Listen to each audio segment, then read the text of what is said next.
You already know what time it is. I need a little jingle or something because every time I do these, I just get super excited opening up the Nomad palette. So I'm like, I need a jingle, so I need to figure out something.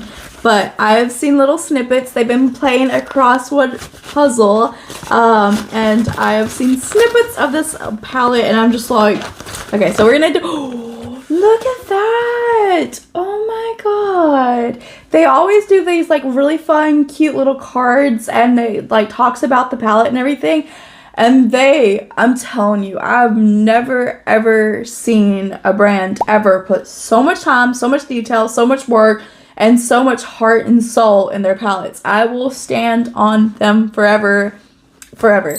Look at this. Normally it's a card, and I keep all my cards down there. I'm like pointing to my drawer over here, but this time it's like a little storybook, and it says A Fairy Tale by Nomad Cosmetics. So, but they always like kind of go into like the back, how it goes into what the palette, how they like came up with the idea, the creation, the destination, they said the cause. They go into a whole depth. So this is technically our card, but they actually did like a little story tale themselves. I'm telling you, you've just got to get on this bandwagon, and I have a discount code with them, BRITTAINEAY10, and I'll leave up here somewhere, and then in the description, so that way you can use that. Saves me 10%. So, oh my god, like look at the like holographic like rainbow going on here. I'm not crying, you're crying. I'm telling you, absolutely beautiful.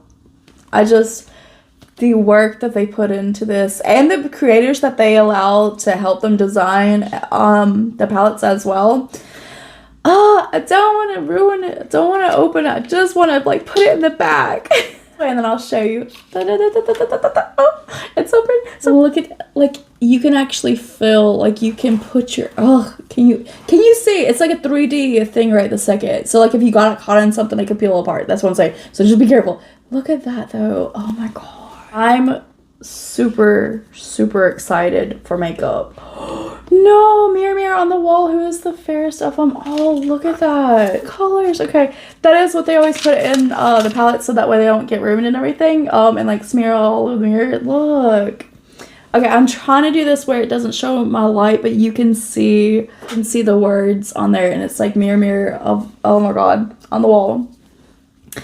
I'm gonna have to take this outside so I can show you closer up of all the colors. So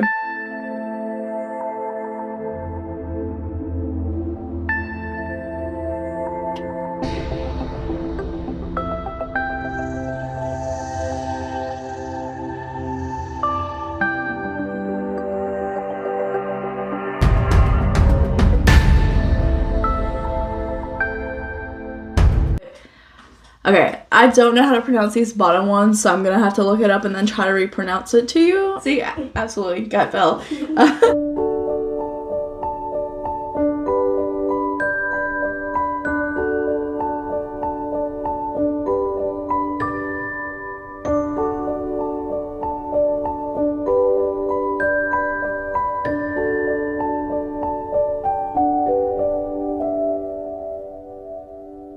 Done like an all shimmer type of look, and being that the neutrals are the only ones that are like mattes, I want to see how well like shimmers on top of shimmers on top of shimmers, because I've only done like mattes with a shimmer pop or whatever. So I kind of want to go for like that cotton candy theme that we kind of got with all like the fairies and all that, and the rainbow essence and all that, so I kind of want to go like that route.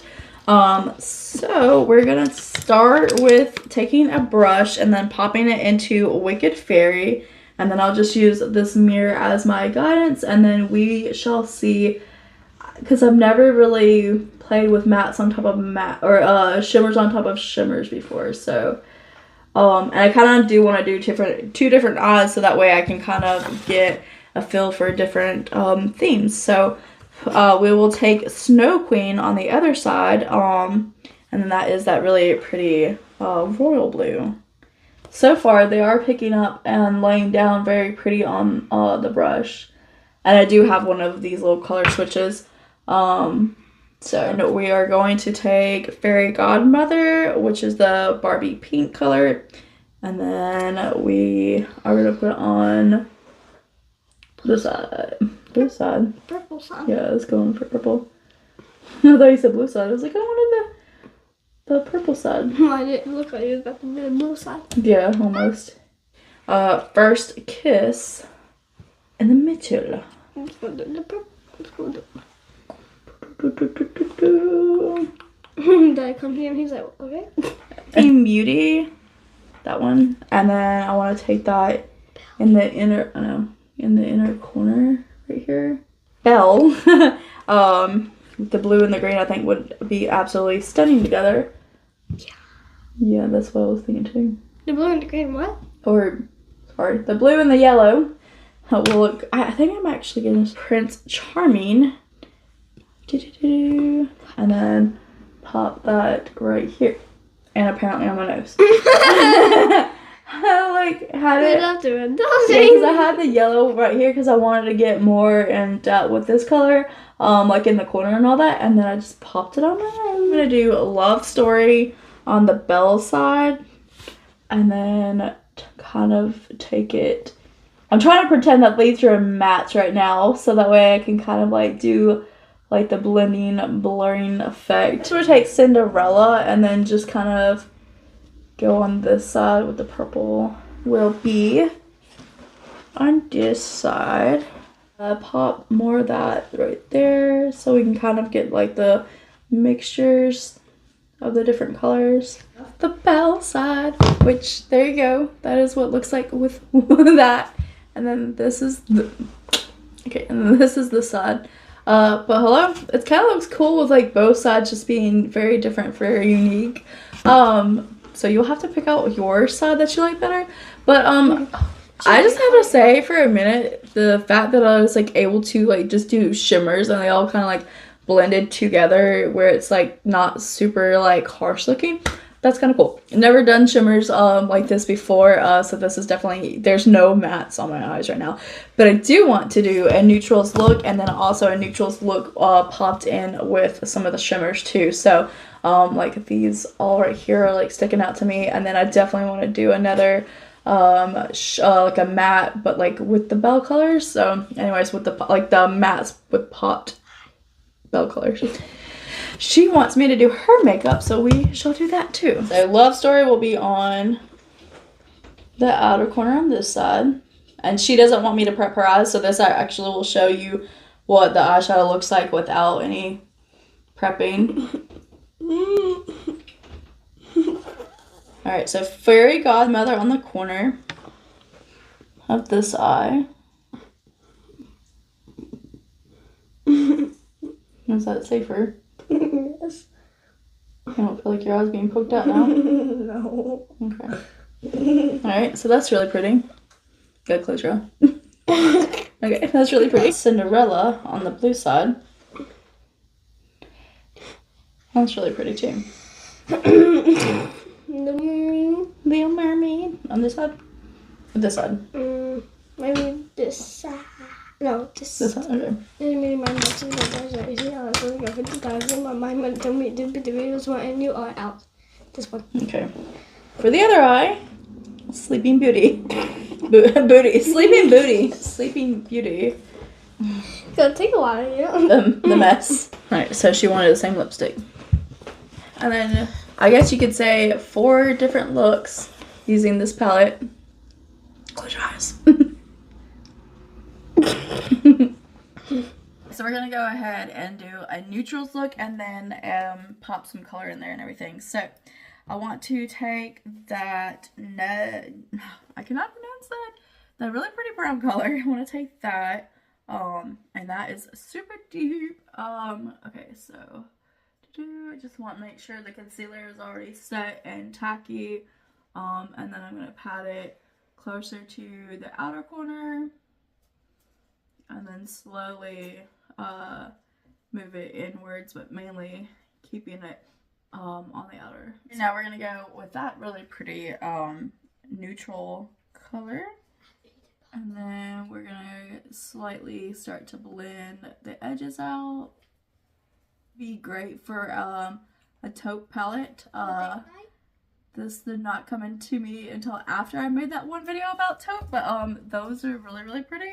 Those two colors together are absolutely stunning. Your fluffier brush, and then blend out all the way to the eyebrow, and then white for the highlighter color. So I'm gonna put it right here. That will be the pop-up color for the highlight. Like, so want to like just run it with that a bone color going, and then I think I want to pop because I want to know what this would look like all together, and then with a pop of color in the center. Pop bell. Well, actually, I'm like bell, but maybe bell should be in the corner. Let's see if we did this. So I was gonna say to pop it there, but I think what we should do is pop it here, pop Belle in the corner. I think take Sleeping Beauty and then put her, because I'm like stuck between Prince Charming and Sleeping Beauty. Okay, you know what? Let me Sleeping Beauty here and then Prince Charming here, and you know what? Sleeping Beauty, here. Prince Charming, again, Prince Charming, and then I think maybe just in the center here. And so I think it turned out really, really pretty, especially like the pop of blue with like the neutrals and everything, and then the pop of yellow, giving it just like another burst of brightness. So, and then that red is pulling it like all together. So look at just the prettiness of this palette. I'm gonna have to get into like definitely more looks with this palette, and I want to do like artwork and all that too. So, but for the momentarily, I wanted to show just like the simpleness behind, because like when I say simpleness, I'm like, I like create all the looks or whatever, like, and I always like go in with like the paint palettes and all that, but I also forget sometimes to just show you guys something that you can be able to create yourself as well. So so from our first few looks, I'll just do things that you can be able to recreate for yourself too, and I think this is going to be a multiple time recreation for me. Like, I really, really love like how pretty this look is, and it's just like, again, simple and elegant and can be like recreated every single day. So but yeah, I will get into my artwork, and it will be based off of how pretty the palettes are, or how pretty the palette is, and how pretty like the artwork and all that. So it will kind of like mimic that, because I'm just like really obsessed with like the artwork. So once upon a time, in a kingdom far, far away, nestled between misty mountains and sparkling rivers, there lived a kind and curious princess named Celestia. She was beloved by many people for her gentle ways and good heart. But despite all the beauty around her, Celestia longed for something more. She wanted to know her kingdom, not just its grand castles and royal gardens, but its lands, its villages, and its people. One bright spring morning, Celestia stood on the balcony of her castle, gazing out at the horizon. The king stretched far and wide from the green meadows to the distant forest. "I want to see it all," she whispered. "I want to meet the people who live here, hear their stories, and learn what makes this land so special." Her father, King Rowan, was a wise and caring ruler, but he was so protective of his only daughter. When Celestia asked him for permission to travel through the kingdom, he hesitated. "Are you sure, my dear? The world beyond the castle walls can be unpredictable," he said, stroking his silver beard.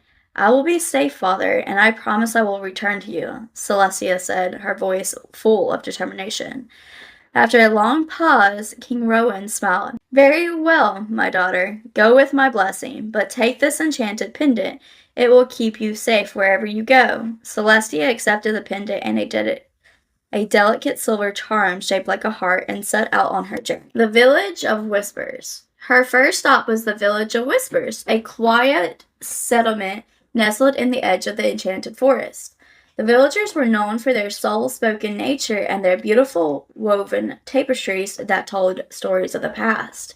When Celestia arrived, she was greeted by an elder woman named Mariah, who invited her to sit and talk by the fire.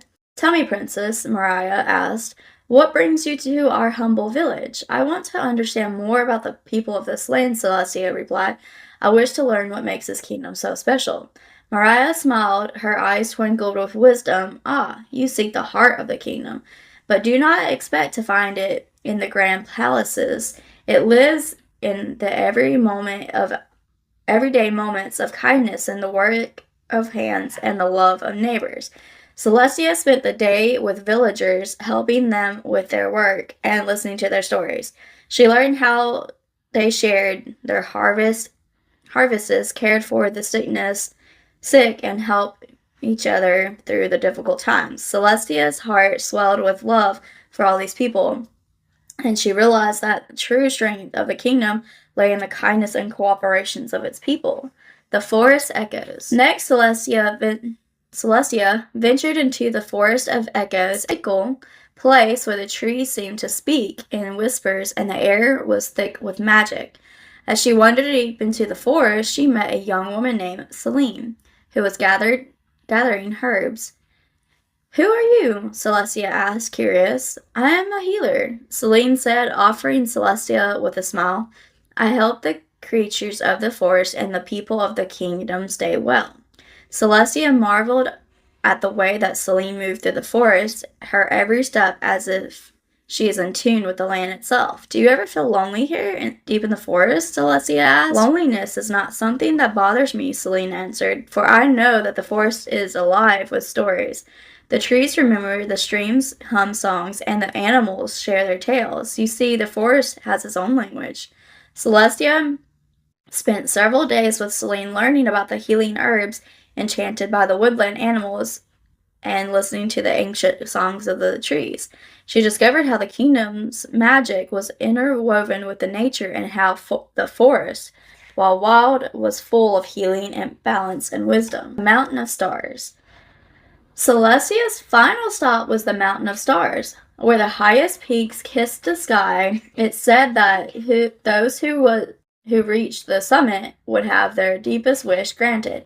The climb was difficult and the air grew thinner with each step, but Celestia was determined. After many days of climbing, she reached the summit where an old sage named Orion waited. "You have made it, Princess Celestia," the sage said, his voice like the wind. "I have been waiting for you." "I've traveled far," Celestia said, catching her breath, "but I still don't fully understand what makes this kingdom so special." Orion looked in at her with a knowing smile. "You have traveled to the heart of the kingdom, my dear. The kingdom's heart is not in any one place. It is in its people, in the land, and in the love that connects them all. It's the heartbeats in the kindness of the villagers, in the wisdom of the forest, and the strength of the mountains." Celestia understood then. The kingdom's heart was not something that she could see with her eyes or touch with her hands, but something you could feel in her soul. It was the bond that tied it all together, where it was the people of the quiet villages, the sage-towering mountains, and the songs of the creatures of the lands and the forest. Celestia returned to the castle, her heart full of joy and understanding. She enthusiastically shared her stories with her father, and she listened with great interest as she spoke of the kindness of the villagers, the wisdom of the forest, and the strengths of the mountain. "Father," Celestia said, "I understand now. The kingdom's true strength lies not in the riches of the castles, but in the love and unity of the people and community with its land." King Rowan smiled proudly. "You have learned the most important lesson of all, my daughter, and you will be one to carry the knowledge forward as you rule with wisdom and compassion." And so Princess Celestia became a wise and beloved queen, ruling with a heart full of kindness, knowing that the heart of the kingdom beats in the hearts of all the people.